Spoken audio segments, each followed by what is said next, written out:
அன்பு உறவுகளுக்கு வணக்கம். நான் முன்னோர்கள் ஒரு பழமொழி சொல்லியிருக்கிறாங்க. பணம் அப்படின்னு சொன்னால் பணம் கூட எந்திரிச்சு நிற்குமா. அப்படியாப்பட்ட ஒரு பணத்துக்காக அண்ணன் சீமான் அவர்கள் மீது அவதூறை பரப்பிட்டு இருக்கிறான். அவன் என்ன சொல்லியிருக்கிறான் அப்படின்னு பார்த்தீங்களா, ஆமாம் அந்த பணம் யாரு, பிஸ்மிங்கிற அந்த பணம் அண்ணன் சீமான் அவர்கள் மீது ஒரு விமர்சனத்தை வைக்கிறான். சாரி, அவதூறை பேசுகிறான். என்ன பேசுகிறான்? திருமண நிகழ்ச்சியில் அண்ணன் சீமான் அவர்கள் ஸ்டாலின் அவர் பக்கத்தில் சேர் போட்டு உக்காந்துட்டார் இல்லைங்களா, அது இவரால் ஏற்றுக்க முடியலையா, ஏற்றுக்கவே முடியல. பணத்துக்கு விலை போயிட்டாரு. சீமானுடைய அந்த என்ன சொல்றது, அந்த முகமூடி கலன்று விழுந்து கொண்டிருக்கிறது. நீங்க எப்பேற்பட்ட அரசியல் வியாபாரிங்கிறத மக்கள் பார்த்துக்கிட்டு இருக்காங்க. அவரோட உண்மை முகம் எனக்கு தெரிஞ்சது. நான் அதை பார்த்தேன். ஸ்டாலின் அவர்களும் சீமான் அவர்களும் பக்கத்துல சேர் போட்டு உக்காந்துட்டு இருந்தாரு பாத்தீங்களா, அப்ப பேசுறாங்க.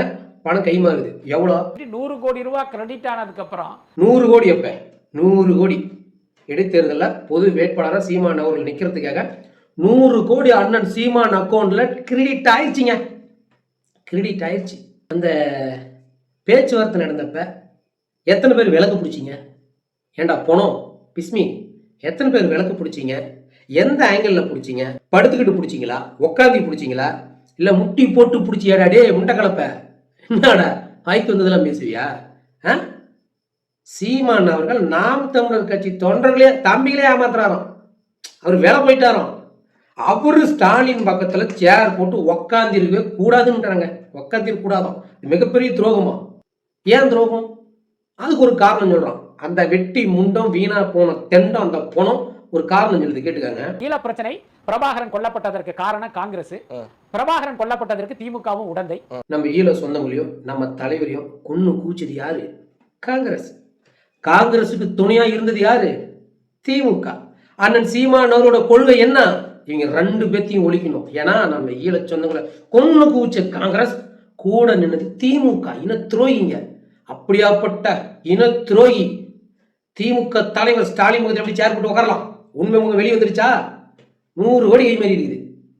சரிடா எச்ச, அந்த இன துரோகி திமுக தலைவர் ஸ்டாலின் பக்கத்தில் உட்காந்து எங்க அண்ணன் விலை போயிட்டாரு, நாம் தமிழர் கட்சி தம்பிங்களுக்கு துரோகம் பண்ணிட்டாருன்னா என் இனத்தை கொன்னு கூச்ச காங்கிரஸ், நீ அந்த காங்கிரஸை தான் பதவிக்காக பக்கத்துல உட்கார வச்சு அரவணைச்சு அமைச்சர் பதவி கொடுத்த முதல்வர் விஜய் நம்ம என்ன சொல்லலாம்? நம்ம முதல்வர் விஜய் என்ன சொல்லலாம்? இத பத்தி ஏன்டா நீ பேசல? நாதாரி பையனே, ஏன் பேசல? என் இனத்தையே கொண்டு குவிச்ச காங்கிரஸை கூட்டிட்டு போய் அமைச்சர் பதவி கொடுத்ததுக்கு ஒரு கேள்வி எழுப்பனியாடா? டேஸுக்கு பிறந்தவனே ஒரு கேள்வி எழுப்பனியா? ஏண்டா திருமண பக்கமெல்லாம் எங்க அண்ணன் சீமான் மீது இங்க அவதூறா அள்ளி தள்ளுவீங்க. நாங்க வேடிக்கை பார்த்துக்கிட்டு பொத்திக்கின்னு போகணும். டே வாயில தான் வந்துட போகுதுடா. பொது இடத்துல ஒரு நிகழ்ச்சிக்கு போறாங்க, ஒரு பொது இடத்துல பார்த்தா வாங்க வணக்கம் நல்லா கிடைக்கல சாப்பிட்டீங்களா அப்படின்னு கேட்கணும்டா. தமிழர் பண்பாடு. நாய நீ யாருடா? நீ யாரு? எங்க அண்ணன் சீமானை பத்தி கேள்வி கேட்க நீ யாரு? நீ ஒரு எச்ச. எங்க அண்ணனை பத்தி எங்க அண்ணனை பத்தி கேள்வி கேட்கறது தப்பு இல்ல. ஆரோக்கியமான கேள்வியை முன்வைங்க, பதில் சொல்லுவாரு. இப்படி அவதூறு தூக்கிட்டு வந்து நின்னீங்கன்னா டே எச்ச நாய நீ யாருன்னு தான் நான் கேட்பேன். உனக்கு என்ன தகுதி இருக்குது சொல்லு? என்ன தகுதி இருக்குது? நல்ல முறையில சம்பாரிச்சு திங்கறியாடா நீ? சினிமா துறையில ஒரு நடிகருக்கும் நடிகைக்கும் பர்சனலா 1000 விஷயம் நடக்கும். அது பர்சனல். அந்த பர்சனலை தூக்கிட்டு வந்து பொது வெளியில பேசி காணொலியை வெளியிட்டு அதுல வர்ற வருமானத்துல வைத்த கழுவுற எச்ச நாய் நீ. எங்க அண்ணனை பார்த்து இப்படி அவதூறு பேசலாமா? உன்னோட தகுதியை வளர்த்திக்காடா. தகுதியை வளர்த்துக்கிட்டு ஆரோக்கியமான கேள்வி முன்வை. நாங்களும் ஆரோக்கியமான பதில கொடுப்போம். இப்படி அவதூறு பரப்புனா இப்படிதான் நாங்களாம் பேசுவோம். அப்புறம் காணொலி பார்க்குற உறவுகள், தம்பி வயசுக்கு மரியாதை கொடு, பெரிய மனுஷன் அப்படின்லாம் சொல்லக்கூடாது. இவன் மனுஷனே இல்லை. இந்த நாய் என்னென்ன பேச தெரியுங்களா? அந்த பக்கத்தில் இருக்கிற தம்பி, ஏங்க சீமானும் ஸ்டாலினும் பேசுறது நாகரிக அரசியல் எடுத்துக்க மாட்டீங்கன்னா அதெல்லாம் நாகரிக அரசியல் கிடையாது. எதுமா நாகரிக அரசியல்? சோனியா காந்தியும் நரேந்திர மோடியும் பாத்தீங்கன்னா அப்படி மனம் விட்டு பேசுவாங்க. சோனியா காந்தி அவர்களும் மோடி அவர்களும் ஒரு ஒரு இடத்துல சந்திக்கிறாங்க. அவங்க 2 பேர் பேசுறது நாகரிக அரசியல். ஆனா சீமான் அவர்களும் ஸ்டாலின் அவர்களும் பேசுறது நாகரிக அரசியல் இல்லையா? டேய் யாரா நீ? மக்கள் விரோத ஆட்சி, அந்த திமுக ஆட்சி, அதை ஒழிக்கணும். அந்த தீய சக்திக்கு நான் தான் மாற்று, தூய சக்தின்னு சொன்னவர். இதே போல கடந்த ஆண்டு ஒரு கல்யாண வீட்டில் வணக்கம் ஸ்டாலின் ஐயா அப்படின்னு பல்ல காட்டிட்டு நின்னாரு முதல்வர். அப்ப திமுகவோட பி டீம்னு சொல்லலாமா? ம்?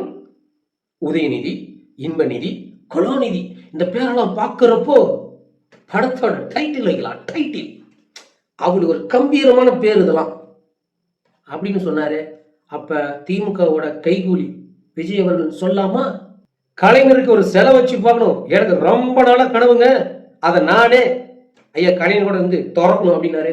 திமுகவோட கைகூலின்னு சொல்லாமா? ஏண்டா டேய், அதெல்லாம் விட்டுருவீங்க. என் இனத்தை கொண்ட காங்கிரஸை கூட்டிட்டு போய் பக்கத்துல வச்சீங்கன்னா அமைச்சர் பதவி கொடுத்துருவாங்கோ, அதையும் விட்டுருவ. என் தமிழ்நாட்டுக்கு மிகப்பெரிய தலைவலி இந்த காவிரி நீர், அது குறுக்க அணையா கட்டுறான் கர்நாடகாக்காரன். அந்த மண்ணில இருந்து ஒருத்தனை கூட்டிட்டு வந்து டெல்லி சிறப்பு பிரதிநிதினு ஒரு பொறுப்பை கொடுப்ப, அதையும் கேட்க மாட்ட, இதையும் கேட்க மாட்ட. ஆந்திராக்காரனை கூட்டிட்டு வந்து தமிழ்நாட்டுல முக்கிய அரசு பதவி கொடுக்குற. இதையெல்லாம் எதிர்த்து கேள்வி கேள்றா வெண்ண மவனை. இதெல்லாம் கேள்வி கேளு. இவ்வளோ தப்பையும் விட்டுறது. எங்கள் அண்ணன் சீமானை இடைத்தேர்தலில் நிக்க போறாருன்னு தெரிஞ்சதுதாங்க பொது வேட்பாளர் அப்படின்னு ஒரு ட்ரெண்டை செட் பண்றோம். நம்ம தமிழ்நாட்டு முதல்வர் விஜய் பெரிய ஆயிட்டாருங்க. தமிழ்நாட்டில் இருக்கிற ஒட்டுமொத்த கட்சிக்கும் பொது எதிரியா பாக்குறாங்க. ஏன்னா ஒரு ஆலமரமா வளர்ந்துட்டாங்க. இது 40 நாள் இல்லையா? 40 நாள் ஆட்சியில தாவக ஆட்சின்னு சொல்லிக்கிற மாதிரி ஒரு விஷயத்த சொல்றா. எச்ச பிஸ்மி நாய் சொல்லு. திமுகவோட விடியல் பயணம் அப்படியே தொடர்ந்து போகுது. குடும்ப தலைவிக்கு ஐயா கலைஞர் உரிமை தொகை அப்படியே நடக்குது. அப்புறம் அம்மா அவர்கள் கொண்ட அந்த சிறப்பு பெண்படை, அதை இப்ப நீ மாத்தி சிங்கப்பெண் அதிரடி படை அப்படின்னு விட்டுருது, அதுவும் அப்படியே நடக்குது. அம்மா உணவும் அம்மா போட்டோ ஒட்டிக்கிட்டு உன் போட்டோ ஒட்டி நடத்துற, அதுவும் அப்படியே நடக்குது. தாலிக்கு தங்கம், அம்மா ஜெயலலிதா சொன்னாங்க, நீ தாய்மா மஞ்சீரு தங்கம் மோதுன்ற. ஏதாவது ஒரு விஷயம் இந்த திராவிட சாயில் இல்லாம தாவகாவோட முதலமைச்சர் விஜய் அவர்கள் சொந்த புத்தியில யோசிச்சு ஒரு திட்டத்தை அறிவிச்சிருப்பாரா? திமுக ஆட்சி தான் நடக்குதுன்னு ஸ்டாலின் சொல்றது உண்மைதானே? என்னத்தை புதுசா நீங்க நெட்டுட்டீங்க? அப்படியே அவர் வளர்ந்துட்டாரா விஜய் அவர்கள் ஆலமரமா நிக்கிறாப்லையா? அவரை வீழ்த்தவே முடியாதான். பொது வேட்பாளரை சீமானன் நிறுத்துறாங்களாம். இதுல ஒரு நக்கல் அடிச்சா பாருங்க. நாளைக்கு பாத்தீங்கன்னா அம்பாசமுத்திர தொகுதியில வந்து நீங்க பொது வேட்பாளரா நிக்க போறீங்க. வேட்பாளர்களுக்கு அந்த 10,000 ரூபாய் கட்டுத்தொகை இருக்குல்ல, டெபாசிட், அதே மாதிரி சீமான் கட்டுவாரு, டெபாசிட்டை இழப்பாரு. அது அரசு கஜானாவுக்கு வரப்போகுது. இதை தவிர எதுவும் நடக்க போறது? எத்தனை கட்சி சேர்த்துட்டு பொது வேட்பாளராக நின்னாலும் டெபாசிட் வாங்க மாட்டாரு, திருத்துருவாரு. எனக்கு புரியலடா. டெபாசிட் வாங்க மாட்டாரு, தோத்துருவான்னு சொல்றவங்க எதுக்குடா 2 மணி நேரம் வீடியோ பேசுற நாய? எதுக்கு பேசுற? எதுக்குடா பேசுற? நீங்களாம் பயந்துகிட்டு இப்படி காணொலி போறது பார்த்தா எங்களுக்கு எப்படி மாதிரி இருக்குது. ஐயோ பாவம், முதல்வர் விஜய் அவர்கள் இந்த 5 வருஷம் எங்க அண்ணன் சீமான நினைச்சு 5 வருஷத்தையும் ஓட்டிடுவார் போல. மக்களுக்கு ஒரு திட்டம் கூட நிறைவேற்ற முடியாது. அதனாலதான் கடந்த கால ஆட்சியில இந்த திராவிட கட்சியில் என்னென்ன திட்டத்தை கொண்டாந்துங்களோ, அதுக்கே பெயிண்ட் அடிச்சு என் பேரை வச்சு ஏதாவது ஓட்டுக்கடா, இல்ல அப்படியே ஓட்டுக்கடா. நான் சீமான நினைச்சாலே எனக்கு கருக்குங்குது, மூளை எதுவும் யோசிக்க மாட்டேங்குது. ஏன்னா இருந்தா தானே போய் வேற ஏதாவது புலப்பந்தா பாரு, வாயில ஏதாவது வேற ஏதாவது வந்துடும். புரியுதா?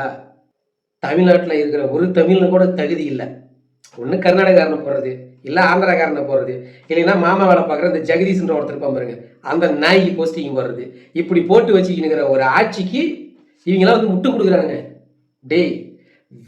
வெக்கமா இல்லையாடா? அப்படியெல்லாம் இந்த 1த்துக்கு 1 ஆட்சிக்கு முட்டு கொடுத்து அவனுக்கு போற எச்ச காசுக்காக எங்க அண்ணன் சீமான பேசி அதில் வர காசுல வைத்து கழுவுறீங்களே, நீங்க என்னடா ஜென்மம்? அதனால தான்டா சொல்றோம், பணம்னா போனமும் வாய புழக்கும். இப்ப நீ ஒரு போனம். மீண்டும் ஒரு காலம் சந்திப்போம். நன்றி.